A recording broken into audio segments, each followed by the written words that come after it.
Nashville, Tennessee, 2037. June Ellis stood in front of the hotel mirror, adjusting the navy blue dress she had carefully chosen for this day. At 63, her silver hair framed a face lined with years of sacrifice, the sacrifice of raising her son alone after her husband died. Today was supposed to be her reward. The day she watched her only child, Ben Ellis, walk into a new chapter of his life. But when she stepped into the wedding hall, reality hit like a slap. A young usher stopped her at the entrance. "I'm sorry, ma'am, you'll need to sit at the back." June blinked. "The back, I'm the groom's mother." He shifted uncomfortably, lowering his voice. The bride was very clear only family with VIP wristbands can sit in the front rows. For a moment, June thought she misheard. But then she saw Betrayal, the bride, standing across the room. Stunning, flawless, the kind of beauty you'd expect on a magazine cover. And yet, when her eyes swept over June, they carried no warmth, no acknowledgement. Only indifference. Not a smile, not a nod, as if she were a stranger. June's chest tightened, but instead of arguing, she simply turned. Her heels struck the marble floor, each step echoing like a countdown clock. 30 minutes later, June sat in her old sedan in the parking lot, tablet on her lap. Her hands didn't tremble as she tapped the screen. Florist, canceled. Caterer, canceled. Band, canceled. Videographer, canceled. Every payment tied to the wedding had come from her late husband's trust, a trust managed under her name. And with a few clicks, the dream wedding evaporated. Inside the hall, chaos erupted. The DJ's music cut off mid-song. Waiters whisked away plates while guests still chewed. The 5-tier wedding cake was rolled back out the door after the check bounced. Gasps, whispers, and then silence. Betrayal burst into tears, mascara streaking down her face. Guests shifted nervously, unsure whether to stay or leave. And then Ben, her son, came running outside, his face pale with fury. "Mom, you destroyed my wedding." June turned, meeting his eyes with a calm, unflinching stare.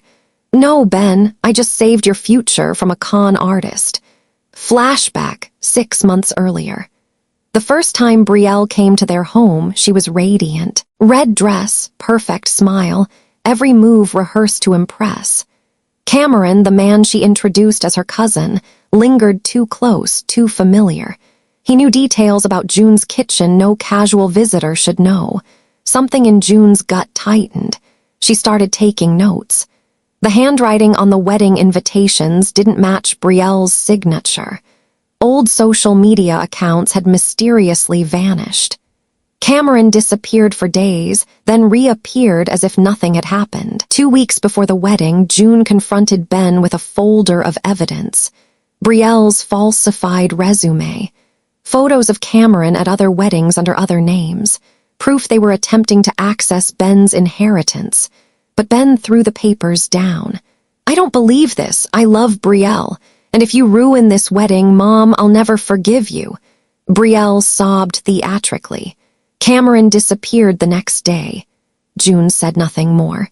She walked out quietly that evening, just as she did from the wedding hall. But inside, her mind was already made up. A marriage built on lies will never have a honeymoon. That night, Nashville glittered with neon lights, but June Ellis sat alone at her kitchen table. The lamp cast a warm circle of light over the chaos of papers spread out before her. Receipts, bank statements, old photographs. She leaned forward, her silver hair falling across her face as she whispered, "If Ben can't see the truth, the law will." June wasn't just a grieving widow anymore. Over the years, she had learned how to handle every detail of her late husband's estate, contracts, trusts, and fine print most people ignored. Tonight, that discipline became her weapon. The first call. June picked up her phone and dialed Frank Miller, a former student from her early teaching days. Now he was an IRS investigator, hunting down financial fraud. "Frank," she said as soon as he answered, her voice steady, "I need your help. This isn't family drama anymore. This is a crime." They met a week later in a quiet cafe by the old train station. June slid a folder across the table. Inside, photos of Brielle in different bridal gowns, Cameron at another wedding under a different name. Frank flipped through the pages, his jaw tightening.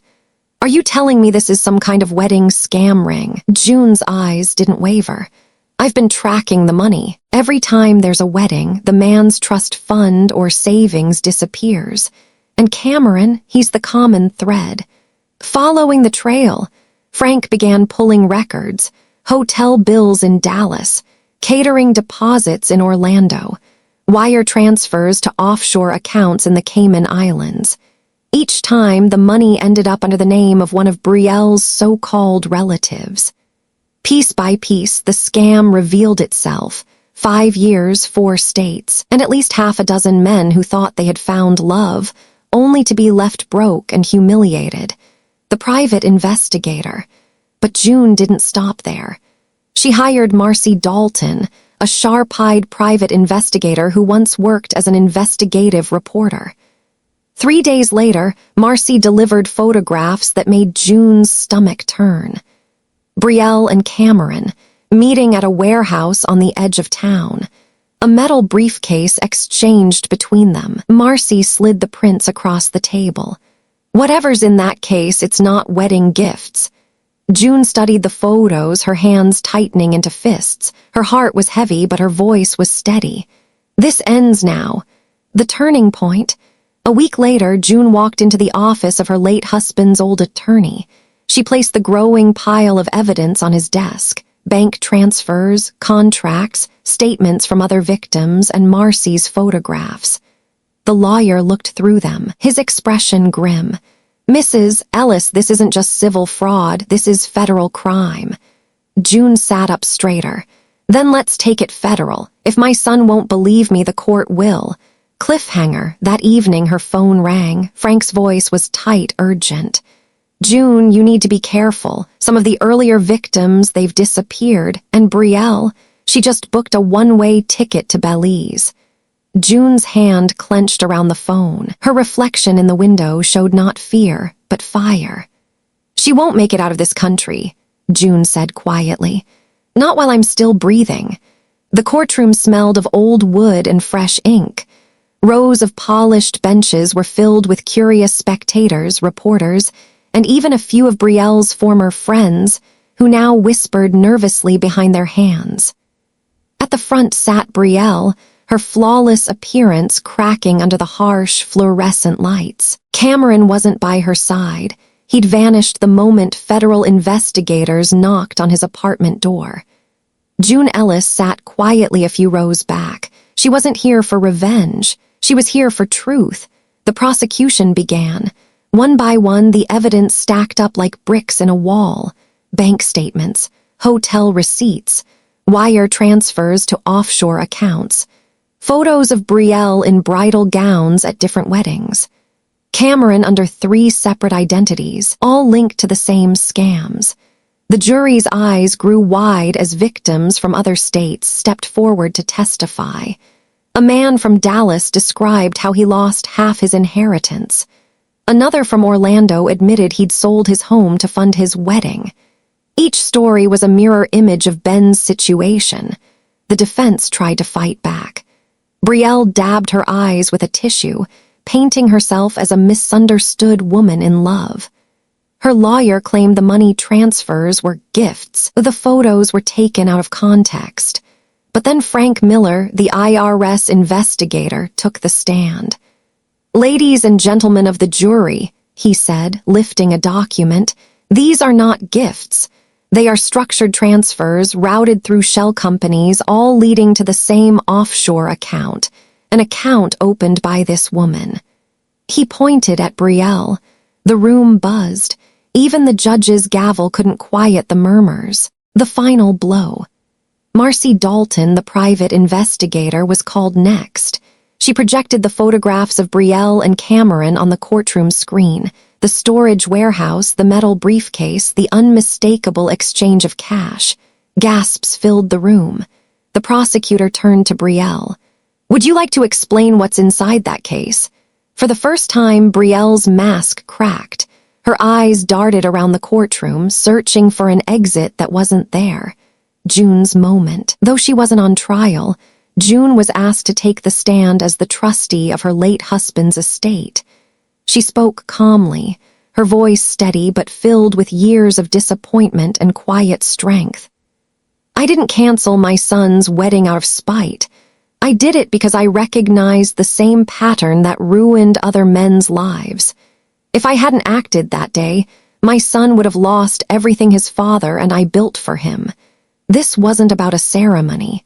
This was about survival. Silence hung in the courtroom after her words. Even Ben, sitting stiffly behind the defense, couldn't meet his mother's eyes. The verdict. It didn't take long. The jury found Betrayal guilty on multiple counts of fraud, conspiracy, and attempted theft. The judge ordered federal investigators to pursue Cameron as a fugitive. When the gavel struck, Betrayal's future shattered. She screamed, lunged for the table, but was restrained by 2 officers. June sat quietly, her hands folded in her lap. There was no joy in her victory, only relief. Cliffhanger into part 4. As the courtroom emptied, Ben finally approached his mother. His face was pale, ashamed, but his voice cracked with sincerity. "Mom, I was wrong. I should have listened." June looked at him, eyes weary but gentle. "Son, sometimes love blinds us, but truth always brings us home." Ben's shoulders slumped. Everything he thought he had built was gone. But for the first time in months, he stood beside his mother, not against her. The months after the trial were quiet. For the first time in years, June's house no longer felt like a place of waiting for Ben's calls, waiting for approval, waiting to belong. Instead, it became a place of rebuilding. Ben moved back to Nashville, humbled, stripped of the wealth he once flaunted. The Austin condo was gone, the luxury car repossessed. What remained was a man forced to start over, with nothing but his skills as an architect and the mother who had always been his anchor. Some evenings, June would find him at her kitchen table, sketching new designs on worn drafting paper. Not skyscrapers or high-end condos this time, but modest homes, affordable, simple, built for families who had little yet deserved stability. "I guess it's time I learned what legacy really means," he admitted one night, pushing his glasses up the bridge of his nose. June smiled softly, her hand resting on his shoulder. "Legacy isn't money, Ben. It's what we build that lasts."